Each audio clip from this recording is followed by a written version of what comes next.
بسم اللہ الرحمن الرحیم۔ السلام علیکم۔ یوٹیوب چینل نیمز کے ساتھ نصرت عزیز آپ کے سامنے موجود ہے۔ شاہنامہ اسلام کا تیسرا باب شروع ہو چکا ہے، جو حضور صلی اللہ علیہ وآلہ وسلم کی ولادت سے قبل کے زمانے پر مشتمل ہے۔ شاہنامہ اسلام کی 8ویں ویڈیو میں شیطان کے غرور و تکبر اور شیطانی چالوں کا ذکر نہایت عمدگی کے ساتھ ابو الاسر حفیظ جالندری مرحوم نے پیش کیا تھا۔ اسی سلسلہ کو بڑھاتے ہوئے آج کی اس ویڈیو میں حضور صلی اللہ علیہ وآلہ وسلم کے والد محترم حضرت عبداللہ پر شیطان کی ایک اور چال کا ذکر پیش کیا جائے گا۔ شیطان کی اس چال کو اللہ تعالیٰ نے ناکام و نامراد فرمایا۔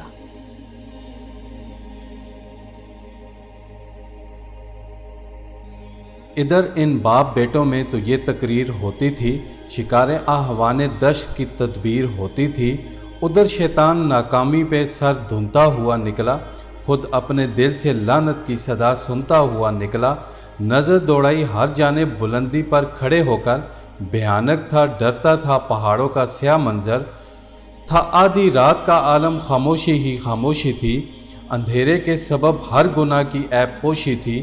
حرم سے فاصلے پر دامن کوثر کے اندر نظر آئی اسے ایک روشنی سی غار کے اندر، مسافر کچھ وہاں بیٹھے ہوئے اس کو نظر آئے، خیال آیا کہ شاید میرا مطلب ان سے بھر آئے، اڑا شیطان فوراً اس پہاڑی سے دھواں بن کر پہنچ کر اس جگہ کچھ دیر ٹھہرا۔ غار کے در پر مسافر تھے یہودی قوم کے یہ 5 سوداگر کہ پلٹے جا رہے تھے شہر مکہ سے سوئے خیبر، یہاں ٹھہرے تھے شب کو، صبح دم پھر اٹھ کے چلنا تھا، حجازی بدوؤں سے راہ کترا کر نکلنا تھا، پڑھے لکھے تھے، باتیں کر رہے تھے قوم و مذہب کی، انہیں تورات میں بھی سوچتی تھی اپنے مطلب کی، کیا ذکر ایک نے تورات کی پیشن گوئی کا کہ صحرائے عرب میں ظاہر ایک سچا نبی ہوگا۔ سنی یہ بات تو ایک دوسرا دعوے سے بول اٹھا، نبی ہوگا تو وہ بے شک ہماری قوم سے ہوگا، پیغمبر جز بنی یعقوب پیدا ہو نہیں سکتا، کسی سے بھی زمانے میں یہ دعویٰ ہو نہیں سکتا۔ کہا پھر تیسرے نے، ہم پہ راضی حق تعالیٰ ہے، ہماری برگزیدہ قوم سب قوموں سے بالا ہے۔ کہا چوتھے نے، وہ سچا نبی یثرب سے اٹھے گا، جو سچ پوچھو تو وہ ہوگا ہمارے ہی قبیلے کا۔ تڑپ کے پانچواں بولا، نہیں، ہم میں سے ہوگا وہ، اگر ہوگا تو بے شک بالیقین ہم میں سے ہوگا وہ۔ غرض پانچوں ہی اپنی بات پر اصرار کرتے تھے، دلیلیں دیتے تھے، غصے میں بھرتے تھے، بپھرتے تھے۔ ادھر شیطان کے عیاری و مکاری میں ہے ماہر، بظاہر ایک مقدس شکل میں ان پر ہوا ظاہر، سفید اس کی بھویں، براق سی داڑھی تھی نورانی، چمکتی تھی مثال شعلہ آنکھیں اور پیشانی، عصا ہاتھوں میں اور لامبی سی ایک تسبیح گردن میں، بہت ڈھیلی عبا، چھپ جائے انسان جس کے دامن میں، اندھیرے سے نکل کر روشنی میں اس طرح آیا، یہودی ڈر گئے اور دفعتاً ہر ایک چلایا کہ اے ربی ہمارے حال پر لطف و کرم فرما، تیرے بندے ہوئے جاتے ہیں کرتے ہیں تجھے سجدہ۔ مگر شیطان نے دی ان کو تسلی اور یوں بولا، نہایت عارفانہ شان سے اس نے دہن کھولا کہ اے بچوں، میں اترا ہوں تمہیں تلقین کرنے کو، تمہارے مذہبی میلان پر تحسین کرنے کو، نبی کے مسئلے پر تم جھگڑتے تھے جو آپس میں سنتا تھا وہاں بیٹھا ہوا بیت المقدس میں، خیال آیا کہ چل کر تم کو سیدھی راہ بتلاؤں، یہودی قوم کے ایک فائدہ کی بات سمجھاؤں۔ سنو ایک بات کہتا ہوں بہت ہی رازداری کی، مخالف ہیں تمہاری طاقتیں پروردگاری کی، وہ عبد المطلب جو آج کل سردار مکہ ہے، قریشوی ہاشمی ہے، مالک مختار مکہ ہے، پسر ہے اس کا عبداللہ، تم اس کو جانتے ہو، اسے مکہ میں دیکھا ہوگا اور پہچانتے ہو، وہی لڑکا جس کی سلب سے ہوگا نبی پیدا، مشیت آج کل ہے آل اسماعیل پر شیدا۔ میرے بچوں، نبی پیدا ہوا گھر اس گھرانے میں، نہیں ہے پھر کوئی اپنا ٹھکانہ اس زمانے میں، وہ اسماعیل کی اولاد کو شاہی دلائے گا، یہودی قوم کے حصے میں پھر کچھ بھی نہ آئے گا، یہودی قوم پر گویا خدا نے کہہ ڈھایا ہے، میرا یہ امر پوشیدہ فرشتوں نے بتایا ہے۔ یہ قصہ سنتے ہی جوش آ گیا پانچوں لہینوں کو، حسد سے بھر دیا شیطان نے تاریک سینوں کو۔ وہ بولے واقعی ہم پر ہمیشہ ظلم ہوتا ہے، نوازش دوسروں پر ہے، خدا ہم کو ڈبوتا ہے۔ کہا شیطان نے ایسی بات منہ سے مت نکالو تم، بھلا چاہو تو اس لڑکے کو جا کر مار ڈالو تم۔ سحر کے وقت وہ ان وادیوں میں آنے والا ہے، شکار احواں سے اپنا دل بہلانے والا ہے۔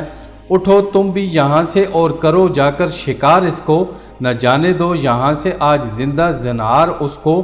کہاں تک رنج اٹھاؤ گے یہ جھگڑا ہی چکا ڈالو، کوئی خطرہ نہیں ہے دل سے اندیشے مٹا ڈالو۔ تم اس کار عظیمہ میں میری امداد پاؤ گے، بڑی شوکت ملے گی، مال لاتعداد پاؤ گے، میری امداد سے تم کو حکومت ہاتھ آئے گی۔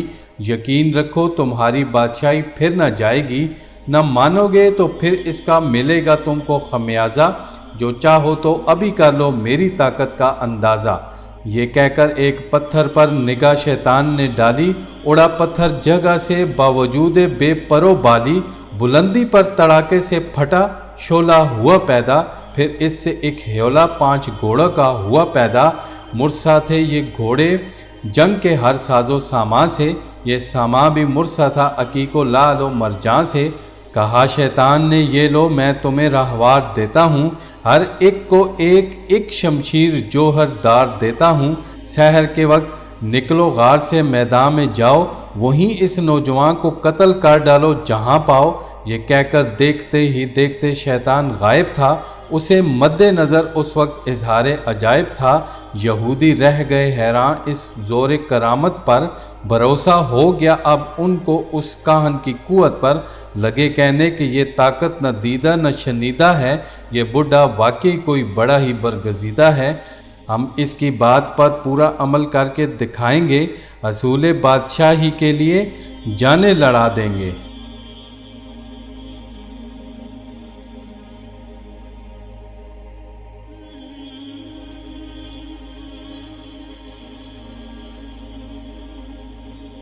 اٹھی مشرق سے نورانی شعائیں برچھیاں تانے، بچھا رکھے تھے لیکن دام کوہ و دشت و صحرا نے، مگر سورج نے ان کو مکر کی پاداش دی آخر، اندھیرے کو اجالے نے شکست فاش دی آخر۔ غرض جب رات کے پردے سے مہر ذو فشاں نکلا، جوان ہاشمی بہر شکار احواں نکلا، ادھر پانچوں یہودی بھی اندھیرے غار سے نکلے، یہ بزدل گھٹ چڑھے اس دامن کوثر سے نکلے۔ جوان ہاشمی کی جستجو تھی ان کمینوں کو، کہ شیطان نے حسد سے بھر دیا تھا ان کے سینوں کو۔ باہر سو جانگتے پھرنے لگے حیراں و سرگرداں، لیے دل میں امید و بیم کا دریائے بے پایاں۔ یکا یک فاصلے پر ٹاپ گھوڑے کی سنائی دی، بالآخر نوجوان کی چاند سی صورت دکھائی دی۔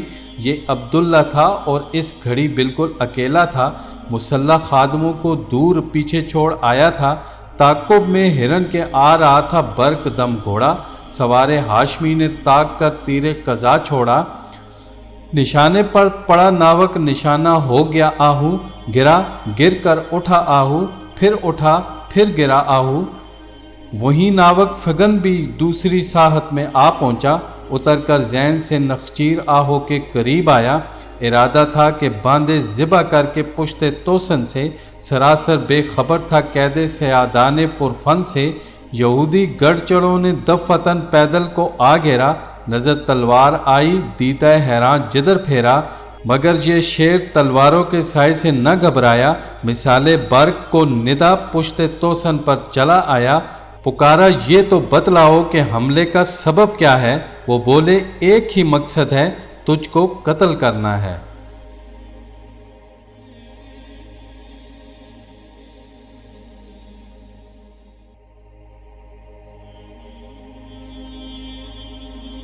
غرض پانچوں نے تلواروں سے حملہ کر دیا یکدم، اکیلا بھڑ گیا ناچار ان سے ہاشمی زیغم، لیے پہلے تو جھک کر وار اپنی ڈھال پر اس نے، چرا کر جسم سارا کر لیا زیر سپر اس نے، بڑی پھرتی سے پھر مشاک گھوڑے کو دیا کاوا، ذرا ہٹ کر سنبھل کر ان پر نیزے سے کیا دعویٰ۔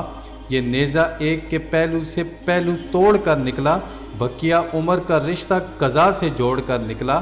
یہودی چیخ اٹھے یہ سانیہ یکدم گزرنے سے، ہوئے اب اور بھی صفاق ایک ساتھی کے مرنے سے ہوئے معتاد گھیرا نوجوان کو اس طریقے سے کہ لڑنا ہو گیا اس کے لیے مشکل سلیقے سے، مگر پھر بھی وہ نعرے مار کر ان پر جھپٹتا تھا، برابر زخم کھاتا تھا مگر پیچھے نہ ہٹتا تھا۔ اگرچہ یہ بہادر ہمت و جرت میں یکتا تھا مگر وہ چار تھے، کم عمر تھا اور تنہا تھا۔ دکھائی اس جری کے بازوؤں نے دیر تک چستی، بالآخر خون بہہ جانے سے آئی جسم میں سستی۔